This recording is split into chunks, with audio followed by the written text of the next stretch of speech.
Good day, everybody. My name is Fitz Rabin, and in today's video, we're going to continue in this passage from Ramach Osius, a book of aphorisms and teachings that many of which came through Reb Groenem of Lubavitch, the great mentor, a lot of which originate from the great holy Chassid Reb Hillel Paracher. And we're going to continue in this teaching where three distinct qualities and requirements are laid out that characterize the being of a chassid. In last week's video, we talked about the first one of the three, which is the faculty of boldness and the capacity to be courageous and execute one's mission and live by one's convictions, regardless of whether or not it compromises or makes people feel uncomfortable.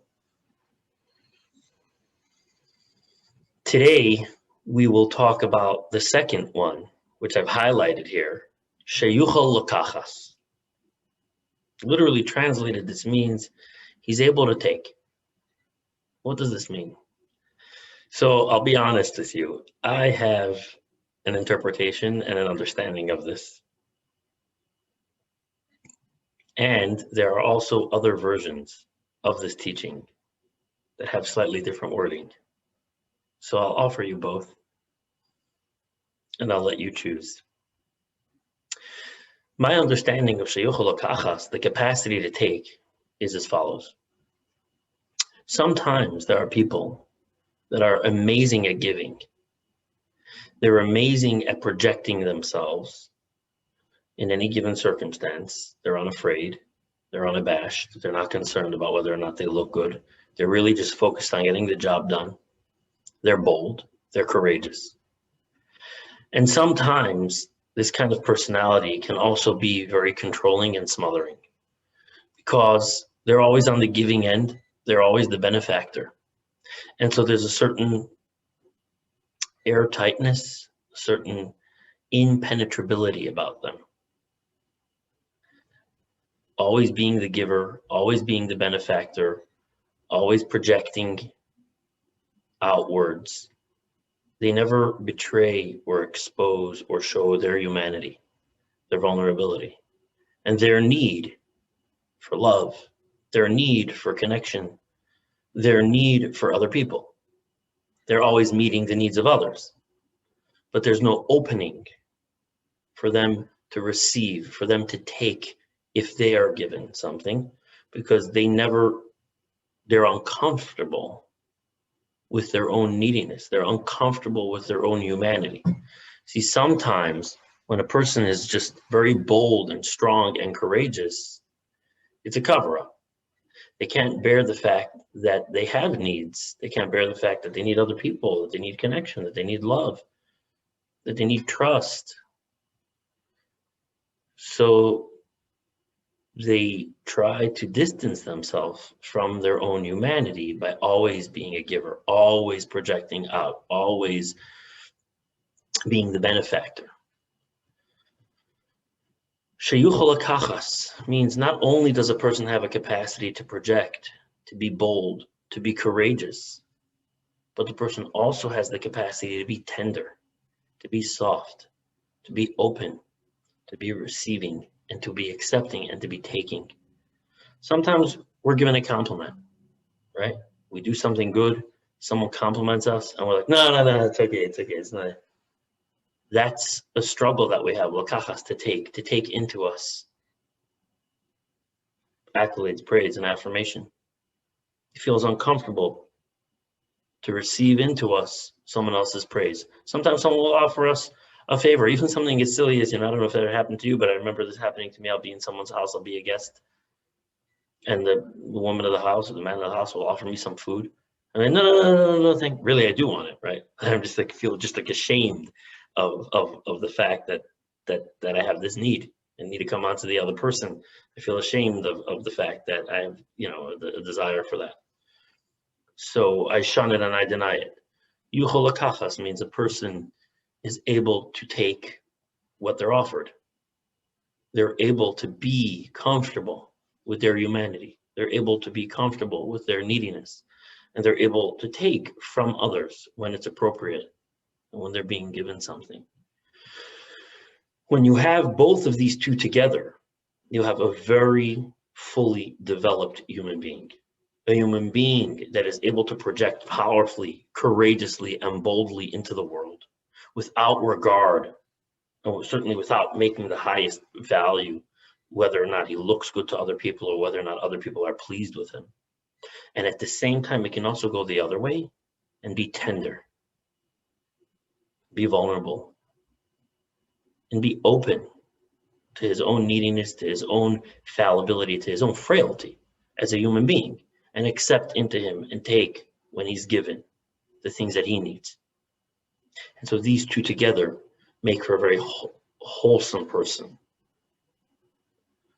make for a fully evolved and developed human being.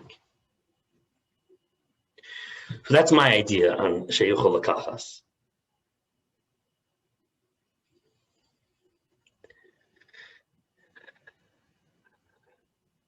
One classic example would be when someone gives you a compliment, notice how uncomfortable that can be. And practice saying, thank you, I received that. Or someone says, I love you. Sometimes we have this impulse, this knee-jerk reaction to say right back, oh, I love you too, right? Which is beautiful. That's beautiful, and it's giving. And it's important to express our love to other people. And can we just receive it? Can we say, thank you, I'm receiving that? Can we receive into ourselves? Can we take that which is being given to us? And it's great fun to practice this, and a great way of expanding oneself.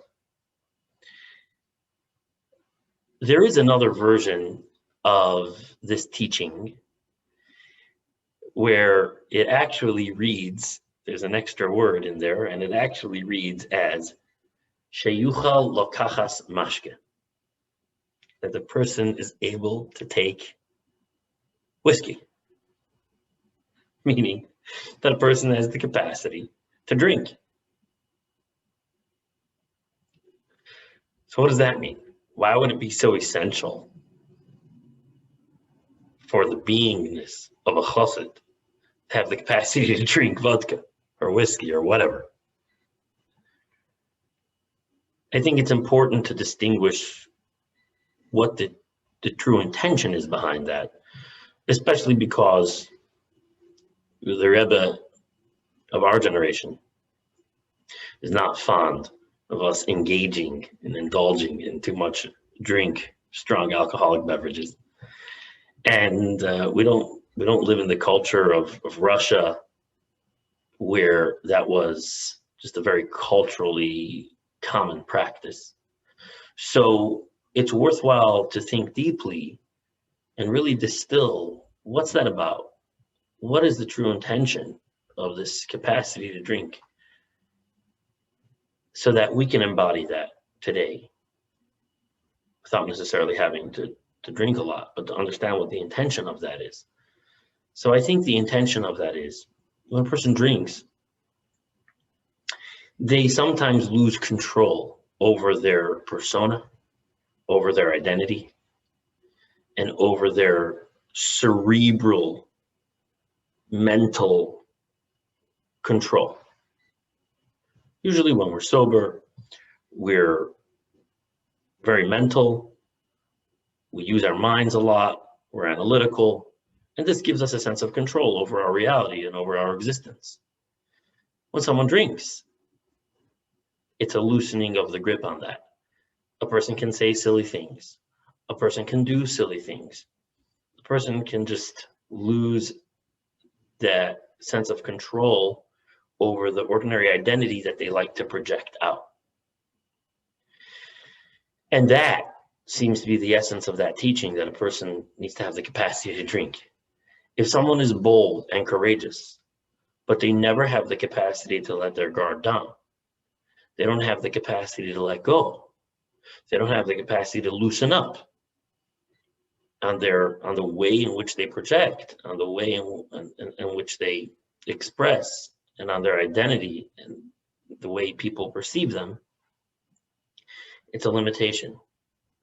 To be a fully evolved person, to be a fully open person, to be a fully wholesome person, again, it requires the boldness and the courage to live by intention no matter what, and the flexibility to loosen one's own grip on one's own identity, and the flexibility to let go of the control on the exact image that you project. That's what I think is the actual intention behind this capacity to drink vodka. And if we understand that, I think it's something that we can work on cultivating without necessarily having to drink a lot of vodka. I think there's a relationship also between this understanding of the capacity to take vodka and my understanding of the word sheyuchal lakachas, that one can receive. Both have to do with being able to be flexible and being able to show your true colors, not necessarily so scripted and not necessarily so perfect, and being able to go inward and not only project outward. So I think there's a connection between the two. The theme seems to be very clear. Number one, boldness, courageous expression of self for one's purpose and for living by intention, without regard for whether or not everyone around is comfortable with it. And the second is the flexibility of loosening one's grip and one's control on their projected image, on their identity, and the ability to be tender, vulnerable, maybe even look a little silly. And those two together make for a robust, wholesome, nuanced, full person. And then there's the third item over here, sheyeda chassidus, that a person knows chassidus. And I think that what that means is that a person is immersed in the inquiry of chassidus, which is really a cultivation of the mind to perceive existence and see it in its true colors. The capacity to perceive all that exists as an expression of the source. The capacity to perceive in existence the divinity of it all. That's really the theme of Chassidus. So sheyeda chassidus is a real knowing of Chassidus, an immersion in that inquiry and in that discipline, and a training of the mind to see the world and perceive the self and others and all of existence in its divine light, so that the divinity of all can become more and more released into consciousness and into our experience and create transformation. If someone comes along and says that one can be a chassid without one of these three, sheker, it's false. A chassid will not grow out if any one of these three is lacking. I love you all. Thank you for receiving this. Thank you for receiving me. And if any of you would like to be in a conversation for your life, to go deeper, to create who you are in the world, to be able to be bold and courageous, live by intention and express your purpose, create, or to create more tenderness, vulnerability, openness, love, all within the context of Chassidus, all within the context of the divinity of existence and the oneness, the underlying oneness of all of creation, please reach out. I'd love to be in dialogue with you. I love you all.